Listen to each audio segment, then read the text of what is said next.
ఇద్దరు వ్యక్తులు ఒకే సంఘటనను తమ కళ్ళతో చూశారు. ఒకే ప్రదేశం, ఒకే సమయం, ఒకే సంఘటన. కొన్ని రోజుల తర్వాత వాళ్ళను అదే విషయం గురించి అడిగితే ఒకరు ఒక కథ చెప్తారు, మరొకరు పూర్తిగా భిన్నమైన కథ చెప్తారు. అప్పుడు మనకు వెంటనే ఒక ప్రశ్న వస్తుంది, ఇద్దరిలో ఎవరు అబద్ధం చెప్తున్నారు అని. కానీ అసలు నిజం ఏంటంటే ఇద్దరిలో ఎవరూ అబద్ధం చెప్పకపోవచ్చు. వాళ్ళు నిజంగానే తమకు గుర్తున్న విషయాన్నే చెబుతూ ఉండవచ్చు. అయితే ఒకే సంఘటనను చూసిన ఇద్దరు వ్యక్తులకు కూడా రెండు వేరువేరు జ్ఞాపకాలుగా ఎలా ఏర్పడ్డాయి? మన మెదడు ఒక కెమెరాలాగా పనిచేయదు. అది మన జీవితంలో ప్రతి సంఘటనను వీడియోలా రికార్డ్ చేసి అవసరమైనప్పుడు అదే వీడియోని ప్లే చేయదు. మన మెదడు ఒక సంఘటనని ఎంచుకుంటుంది, అర్థం చేసుకుంటుంది, భావోద్వేగాలతో కలుపుతుంది, నిల్వ చేస్తుంది. ఆ తర్వాత మనం దాన్ని గుర్తు చేసుకునే సమయంలో ఆ మెమొరీని కొంతవరకు మళ్ళీ నిర్మిస్తుంది. అందుకే మనకు గుర్తున్నది ఎప్పుడూ నిజానికి 100% కాపీ కాకపోవచ్చు. అదే మనిషి మెమొరీలో ఉన్న అద్భుతమైన రహస్యం. మీరు మీ స్నేహితుడు రోడ్డుపైన వెళ్తున్నారు. మీ ముందే ఒక కారు, బైకు ఢీకున్నాయి. మీరు వెంటనే కారు వైపు చూశారు, కానీ మీ స్నేహితుడు బైక్పై ఉన్న వ్యక్తి వైపు చూశాడు. మీకు అనిపించిన విషయం ఏంటంటే కారు చాలా వేగంగా వచ్చింది అని. మీ స్నేహితుడు గుర్తించింది ఏంటి అంటే బైక్ పైన ఉన్న వ్యక్తి ఒక్కసారిగా రోడ్డులోకి బైక్ వేసుకొచ్చాడు అని. ఇద్దరూ ఒకే సంఘటనను చూశారు, కానీ ఇద్దరి దృష్టి వేరువేరు విషయాలపై ఉంది. అందువల్ల ఇద్దరి మెమరీ కూడా వేరుగా ఏర్పడింది. ఇక్కడే మనం ఒక ముఖ్యమైన విషయాన్ని అర్థం చేసుకోవాలి. మన కళ్ళకు కనిపించేది అంతా మన మెమొరీలోకి వెళ్ళదు. మన బ్రెయిన్ ప్రతి క్షణం మన చుట్టూ ఉన్న అపారమైన సమాచారాన్ని స్వీకరిస్తుంది, కానీ అందులో కొంత భాగానికే మన అటెన్షన్ వెళ్తుంది. మన అటెన్షన్ ఎక్కడుంటే అక్కడ ఇన్ఫర్మేషన్ మన మెమొరీలో ఉండే అవకాశం ఎక్కువగా ఉంటుంది. మనకు సాధారణంగా మెమొరీ అంటే ఒక సంఘటనను అలా దాచుకోవటం అనిపిస్తుంది. చిన్నప్పుడు జరిగిన ఒక సంఘటనను గుర్తు చేసుకున్నప్పుడు అప్పుడు ఇలా జరిగింది అని మనం చాలా నమ్మకంగా చెబుతాం. కానీ మన మెదడులో మెమొరీ ఒక ఫోటోలాగా లేదా వీడియోలాగా నిల్వ ఉండదు. మనకు తెలిసిన అనుభవాలు, భావోద్వేగాలు, ఆ సమయంలో మనం గమనించిన విషయాలు, ఆ తర్వాత మనం తెలుసుకున్న సమాచారం, ఇవన్నీ కలిసి ఒక మెమొరీ రూపాన్ని ప్రభావితం చేయగలవు. ఒకే కుటుంబంలో పెరిగిన ఇద్దరు సోదరులు కూడా తమ చిన్ననాటి గురించి పూర్తిగా వేరువేరు జ్ఞాపకాలు చెప్పవచ్చు. ఒకరికి చిన్ననాటి వేసవి సెలవులు చాలా ఆనందంగా ఉండవచ్చు. మరొకరికి అదే కాలం స్కూల్, తల్లిదండ్రుల మందలింపులు లేదా జరిగిన ఏదైనా సంఘటనల వల్ల అసహ్యంగా గుర్తుండవచ్చు. కాలం ఒక్కటే, ఇల్లు ఒక్కటే, కుటుంబం కూడా ఒక్కటే, కానీ మెమొరీ మాత్రం ఒకేలా ఉండాల్సిన అవసరం లేదు. ఒక పెద్ద మార్కెట్లో మీరు నడుస్తున్నారని అనుకుందాం. మీ చుట్టూ వందలాది మంది ఉన్నారు. ఎవరో మాట్లాడుతున్నారు, ఎక్కడో సంగీతం వినిపిస్తుంది, వాహనాలు వెళ్తున్నాయి, షాపుల్లో వస్తువులు ఉన్నాయి, వివిధ రంగుల బోర్డులు ఉన్నాయి. కానీ మీరు వీటన్నిటినీ సమానంగా గుర్తుంచుకోరు. ఎందుకంటే మన బ్రెయిన్ సెలెక్టివ్ అటెన్షన్ని ఉపయోగిస్తుంది. మనకు ముఖ్యమైనదిగా అనిపించిన విషయాన్ని ఎక్కువగా గమనిస్తుంది. ఇప్పుడు అదే మార్కెట్లో మీ స్నేహితుడు పర్స్ పోయిందనుకోండి, మీరు వెంటనే పర్స్ కోసం వెతకడం మొదలు పెడతారు. అప్పుడు మీ అటెన్షన్ మొత్తం ఆ పర్స్ మీదే ఉంటుంది. అదే సమయంలో మీ పక్కన ఉన్న వ్యక్తి ఎరుపు రంగు షర్ట్ వేసుకున్నాడా, నీలం రంగు షర్ట్ వేసుకున్నాడా అనే విషయం కూడా మీకు గుర్తుండకపోవచ్చు. కానీ మీ స్నేహితుడికి మాత్రం ఆ వ్యక్తి షర్టు రంగు గుర్తుండవచ్చు, ఎందుకంటే అతని అటెన్షన్ అక్కడ ఉండవచ్చు. అందుకే ఒకే సంఘటనలో ప్రతి వ్యక్తి తనకు ముఖ్యంగా అనిపించిన సమాచారాన్ని ఎక్కువగా గుర్తుంచుకుంటాడు. భావోద్వేగాలు కూడా మెమొరీని ప్రభావితం చేస్తాయి. మనకు భావోద్వేగంగా బలంగా అనిపించిన సంఘటనలు సాధారణ సంఘటనల కంటే ఎక్కువగా గుర్తుండవచ్చు. ఫర్ ఎగ్జాంపుల్, మీరు జీవితంలో మొదటిసారి ఒక పెద్ద ప్రమాదాన్ని చూశారనుకోండి. ఆ సమయంలో మీకు భయం కలిగింది, మీ గుండె వేగంగా కొట్టుకుంది, మీ శరీరంలో స్ట్రెస్ రెస్పాన్స్ వచ్చింది. ఆ సంఘటన మీకు సాధారణంగా జరిగిన మరో సంఘటన కంటే ఎక్కువగా గుర్తుండే అవకాశం ఉంటుంది. అయితే ఇక్కడ ముఖ్యమైన తేడా ఉంది. బలమైన భావోద్వేగం ఉన్నప్పుడు మెమొరీ చాలా వివిడ్గా అనిపించవచ్చు. కానీ వివిడ్గా అనిపించడం అంటే ప్రతి డీటెయిల్ కూడా తప్పకుండా యాక్యురేట్ అని కాదు. మనకు ఒక సంఘటన చాలా స్పష్టంగా గుర్తున్నట్లు అనిపించవచ్చు, కానీ కొన్ని చిన్న వివరాలు మాత్రం తప్పుగా గుర్తుండవచ్చు. కోపంలో ఉన్నప్పుడు మెమొరీ ఎలా మారుతుంది? సాధారణంగా మన జీవితంలో జరిగే ఒక సంఘటన నుంచి దీన్ని తెలుసుకుందాం. భర్త ఒక మాట అన్నాడు. భార్యకు అది చాలా బాధ కలిగించింది. ఆమె ఆ మాటను అవమానంగా తీసుకుంది. అదే సమయంలో భర్తకు మాత్రం తను సాధారణంగానే మాట్లాడాలని అనిపించింది. కొన్ని నెలల తర్వాత ఆ విషయం మళ్ళీ చర్చకు వచ్చింది. భార్య, ఆ రోజు నువ్వు నన్ను అందరి ముందు అవమానించావు అని అన్నారు. భర్త, నేను అలా ఎప్పుడూ చెప్పలేదు అని అన్నాడు. ఇద్దరూ తమ వెర్షన్ని నిజమని నమ్మవచ్చు. ఎందుకంటే వాళ్ళు సంఘటనను కేవలం మాటల రూపంలో మాత్రమే గుర్తుంచుకోరు, దానికి సంబంధించిన భావోద్వేగ అనుభవాన్ని కూడా గుర్తుంచుకుంటారు. ఒకరికి ఆ సంఘటనలో బాధ ప్రధానంగా ఉండవచ్చు, మరొకరికి అది సాధారణ సంభాషణగా అనిపించి ఉండవచ్చు. అందుకే మెమొరీకి మన ఎమోషన్స్ కూడా ఒక ఫిల్టర్ లాంటివి. అయితే మన బ్రెయిన్లో స్ట్రెస్ సమయంలో ఏం జరుగుతుంది? ఒక సంఘటన చాలా స్ట్రెస్ఫుల్గా ఉన్నప్పుడు మన అటెన్షన్ నేరో కావచ్చు. ఉదాహరణకు, ఒక వ్యక్తి తనపై ఎవరో దాడి చేస్తున్నారని అనుకుందాం.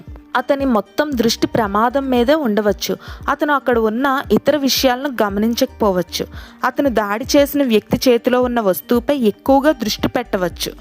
అందుకే స్ట్రెస్ఫుల్ సంఘటనల గురించి గుర్తులు ఉన్నప్పటికీ ప్రతి చిన్న డీటెయిల్ తప్పకుండా ఖచ్చితంగా ఉండాలని అనుకోకూడదు. ఇది ముఖ్యంగా ప్రమాదాలు, గొడవలు, నేరాలకు సంబంధించిన ప్రత్యక్ష సాక్షుల మెమొరీలో ప్రాధాన్యం కలిగిన విషయం. ఒకే సంఘటన కానీ రెండు పర్స్పెక్టివ్స్. ఫర్ ఎగ్జాంపుల్, ఒక క్రికెట్ మ్యాచ్లో ఒక ముఖ్యమైన సంఘటన జరిగింది అనుకుందాం. బంతి బ్యాటుకు తగిలిందా లేదా? ఒక ప్రేక్షకుడు ఖచ్చితంగా బ్యాటుకు తగిలింది అంటాడు. మరొకరు లేదు, బ్యాటుకు తగలలేదు అంటారు. ఇద్దరూ అబద్ధం చెప్తున్నారని అనుకోవడం అవసరం లేదు. వాళ్ళు చూసిన యాంగిల్స్ వేరు, వాళ్ళ పొజిషన్స్ వేరు, వాళ్ళ అటెన్షన్ కూడా వేరు, వాళ్ళ ఎక్స్పెక్టేషన్స్ కూడా వేరుగా ఉండవచ్చు. అందుకే పెర్సెప్షన్ కూడా వేరుగా ఉండవచ్చు. ఇక్కడే ఒక అద్భుతమైన విషయం ఉంది. మనం ప్రపంచాన్ని కేవలం కళ్ళతో చూడం, మన బ్రెయిన్ అర్థం చేసుకున్న విధంగా చూస్తాం. అందుకే మన ముందస్తు నమ్మకాలు కూడా వీటిని ప్రభావితం చేస్తాయి. మీకు ఒక వ్యక్తి అంటే ముందే ఇష్టం లేదనుకోండి.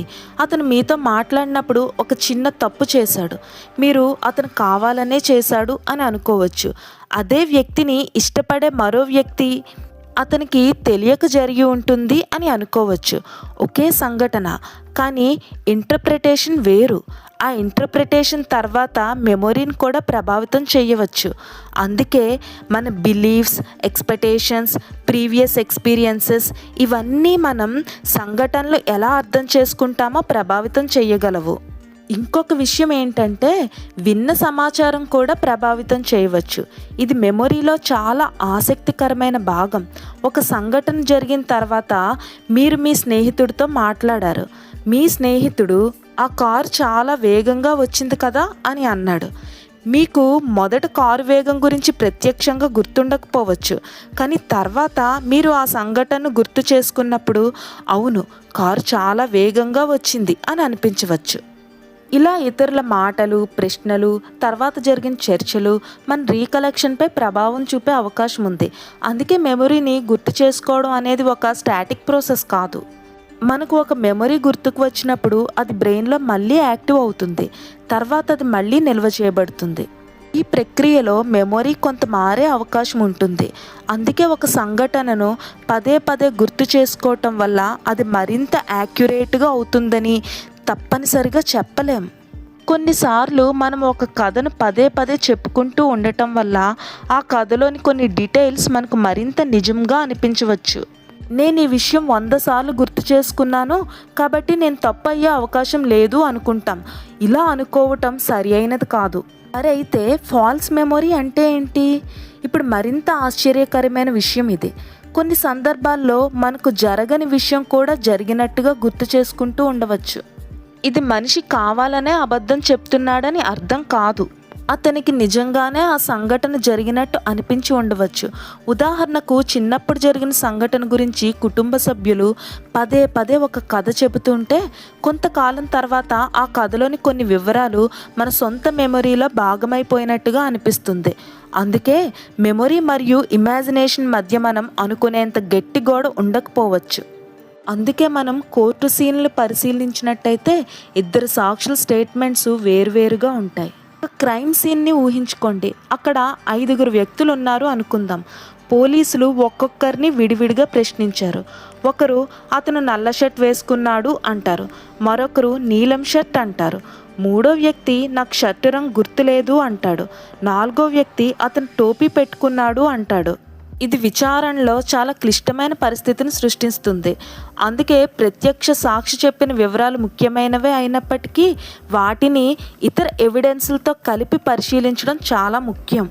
సీసీటీవీ ఫుటేజెస్, ఫోరెన్సిక్ ఎవిడెన్స్ మరియు ఇతర ఆధారాలు ఇవన్నీ కలిసి చూసినప్పుడు సంఘటనకు మరింత స్పష్టమైన చిత్రం ఏర్పడుతుంది. అయితే ఇక్కడ ప్రశ్న ఏంటంటే, మరి ఎవరి మెమరీ నిజం? ఇది చాలా కష్టమైన ప్రశ్న. ఒకే సంఘటనకు 2 వెర్షన్స్ ఉంటే ఎవరు నిజం చెప్తున్నారో కేవలం వారి కాన్ఫిడెన్స్ చూసి నిర్ణయించడం ప్రమాదకరం. ఇక్కడ confidence is not equal to accuracy. ఒక వ్యక్తి నాకు 100% గుర్తుంది అని చాలా నమ్మకంగా చెప్పి ఉండవచ్చు, కానీ అతని మెమొరీలో కొన్ని ఎర్రర్స్ ఉండవచ్చు. అదే సమయంలో మరో వ్యక్తి నాకు పూర్తిగా గుర్తులేదు అని చెప్పవచ్చు, కానీ అతనికి గుర్తున్న భాగం సరియైనదై ఉండవచ్చు. అందుకే మెమొరీని అర్థం చేసుకోవడంలో ఒక గొప్ప లెసన్. మనకు ఒక విషయం చాలా నమ్మకంగా గుర్తుండడం మాత్రమే అది పూర్తిగా నిజమని నిరూపించదు.